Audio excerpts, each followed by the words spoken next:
Minha mãe sempre disse que a gente não deve nada para ninguém.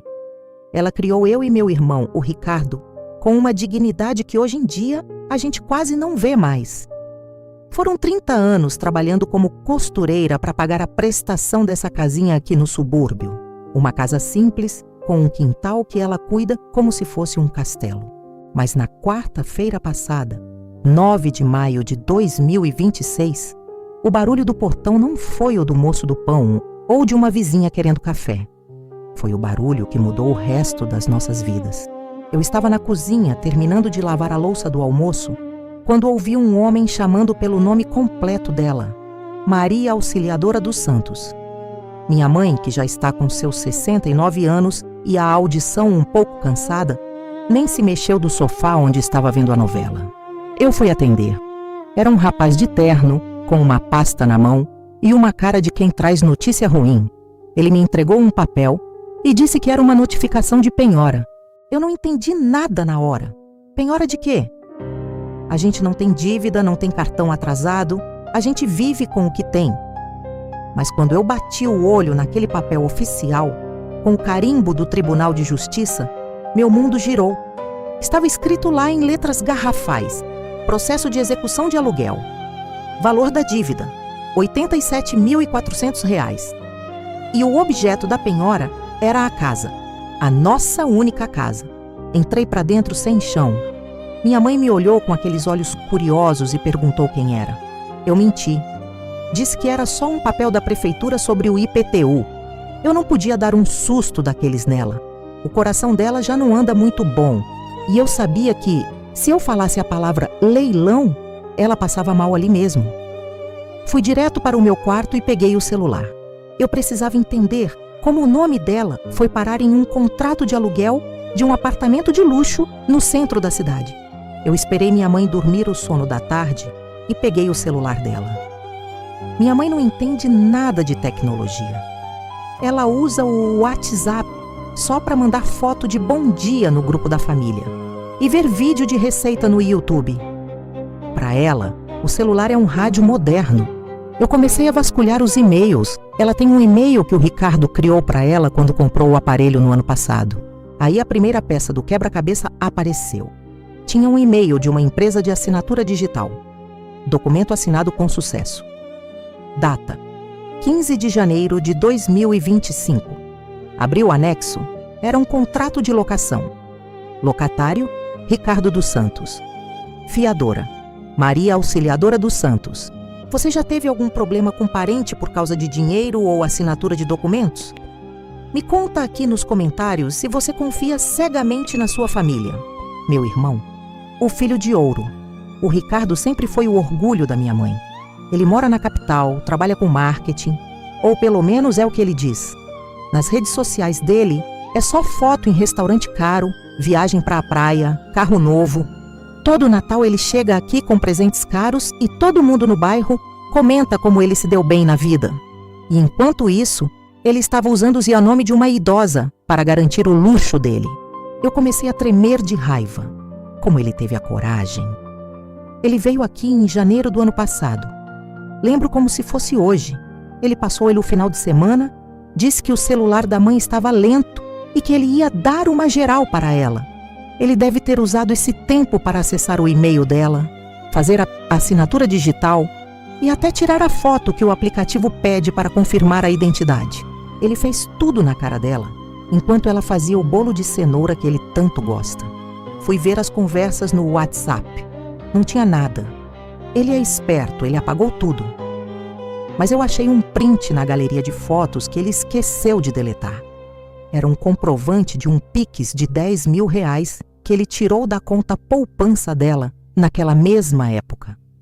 O dinheiro que ela guardou a vida inteira para uma emergência de saúde. Ele não só colocou a casa em risco, como roubou as economias dela. Eu não aguentei. Liguei para ele na mesma hora. Ele não atendeu. Liguei de novo, 5, 6 vezes. Na 7ª vez ele atendeu com uma voz de quem estava ocupado. O que foi, mana? Estou em reunião. Que reunião o quê, Ricardo?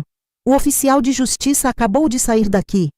Por que tem uma notificação de penhora da casa da mãe no seu nome? O silêncio do outro lado da linha foi tão pesado que eu conseguia ouvir a respiração dele. Ele tentou negar. Disse que devia ser um erro do sistema, que ele ia ligar para o advogado dele. Mas eu não sou boba. Eu vi o contrato, Ricardo. Eu vi a assinatura digital. Eu vi o Pix de R$10.000 que você tirou da poupança dela. Como você pôde fazer isso? Aí a máscara caiu. Ele começou a chorar. Disse que os negócios dele tinham ido mal, que ele se meteu com gente errada e que precisava do apartamento para manter as aparências e conseguir novos clientes. Disse que ia pagar, que era só uma fase, que era para eu não contar nada para a mãe porque ele ia resolver. Resolver como, Ricardo? A dívida está em quase R$90.000. Eles vão levar a casa. Ele desligou na minha cara. Tentei ligar de novo e ele me bloqueou. Bloqueou a própria irmã porque não queria encarar a sujeira que ele fez. Eu fiquei ali, no meio do quarto, sentindo um nojo que eu nunca achei que sentiria pelo meu próprio sangue. Olhei para a parede e vi o porta-retrato com a foto dele na formatura. Minha mãe gastou o que não tinha para fazer aquela festa. E esse era o agradecimento dele. Se você também acha que o que esse irmão fez é imperdoável, deixa o seu gostei no vídeo. Isso ajuda a alertar outras pessoas sobre esse tipo de abuso com idosos. No dia seguinte, eu não tive escolha. Tive que contar para a minha mãe. Foi a coisa mais difícil que eu já fiz na vida. Eu preparei um chá, sentei com ela na varanda e, com todo o cuidado do mundo, expliquei o que estava acontecendo. Ela não chorou de imediato. Ela ficou com um olhar perdido, olhando para as flores dela. Depois de um tempo, ela perguntou: "Mas foi o meu Ricardo mesmo?" Aquilo me partiu o coração. Mesmo com todas as provas, ela queria acreditar que era um erro. Eu levei ela até o cartório e depois até a imobiliária que estava processando a gente. O dono da imobiliária foi curto e grosso. "Minha senhora, a senhora assinou como fiadora. O inquilino não paga há 8 meses. Ele destruiu o apartamento, tirou até os aparelhos de ar-condicionado. Nós tentamos acordo, mas ele sumiu. Agora a lei é clara. O fiador responde com o bem de família." Eu tentei argumentar que ela foi enganada, que ela é idosa, que aquilo era uma fraude familiar. Mas o advogado da imobiliária riu na minha cara. Ele disse que em 2026, a assinatura digital com reconhecimento facial tem validade plena. Que se ela emprestou o rosto e o celular para o filho, a responsabilidade era dela por não ter vigiado. Saímos de lá e fomos direto procurar um advogado especializado em direito de família e defesa do idoso. Ele nos explicou que a situação era crítica. No Brasil, o único imóvel de uma pessoa geralmente não pode ser penhorado. É o que chamam de bem de família. Mas existe uma exceção cruel na lei: o fiador.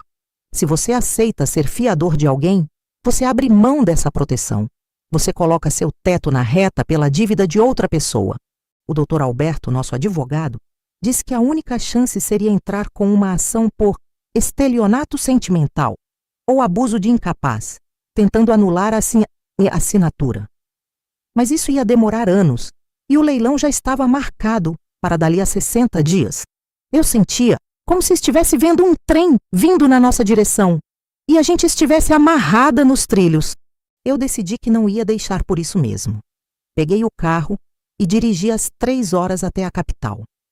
Eu tinha o endereço do tal apartamento de luxo. Quando cheguei lá, o prédio era coisa de cinema. Vidros espelhados, segurança armada, manobrista. Falei que era irmã do Ricardo, e o porteiro me olhou com uma cara de pena.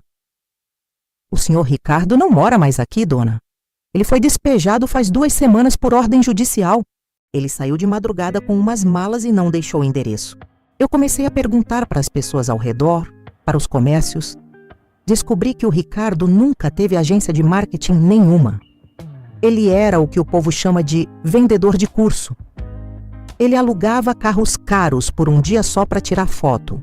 Postava no YouTube e no Instagram, fingindo que era milionário para enganar as pessoas e vender mentorias de como ficar rico. Ele era uma fraude completa. Ele estava vivendo de aparência com o dinheiro que não tinha e usando o nome da própria mãe para sustentar esse teatro. Achei um ex-sócio dele que me contou a real. O Ricardo se endividou com agiotas, moça. Ele perdeu tudo no jogo do tigrinho e em apostas esportivas. Ele usou o nome de todo mundo que ele conhecia para pegar empréstimo. Se eu fosse você, nem procurava mais por ele. Ele está devendo para gente perigosa. Voltei para casa sentindo um medo que eu não conseguia explicar. Meu irmão não era só um mentiroso. Ele era um viciado que não tinha limite. Ele destruiu o futuro da nossa mãe por causa de aposta em internet. Como é que a gente chega nesse ponto? Como é que o vício em dinheiro fácil destrói o amor por uma mãe? As semanas foram passando e o desespero só aumentava. Minha mãe emagreceu 5 quilos. Ela não ia mais para o jardim. Ficava o dia todo sentada naquela poltrona rezando o terço. Eu estava trabalhando em 2 empregos, fazendo bico de faxina e vendendo marmita para tentar juntar algum dinheiro para um acordo. Mas R$90 mil é uma fortuna para quem ganha salário mínimo. Faltando 10 dias para o leilão, aconteceu algo que eu não esperava. Uma vizinha nossa, a dona Neide, que é amiga da minha mãe há 40 anos, ficou sabendo da história. Ela é uma senhora que nunca casou, não teve filhos e guardou todo o dinheiro da aposentadoria dela. Ela veio aqui em casa com uma sacola de pão e disse: "Auxiliadora, eu não vou deixar você perder a sua casa por causa daquele desmiolado." A dona Neide ofereceu emprestar o dinheiro para quitar a dívida no tribunal. Ela disse que a gente podia pagar como pudesse em 10, 20 anos, ou até nem pagar se fosse o caso. "O que importa é que você tenha onde cair morta com dignidade", ela disse.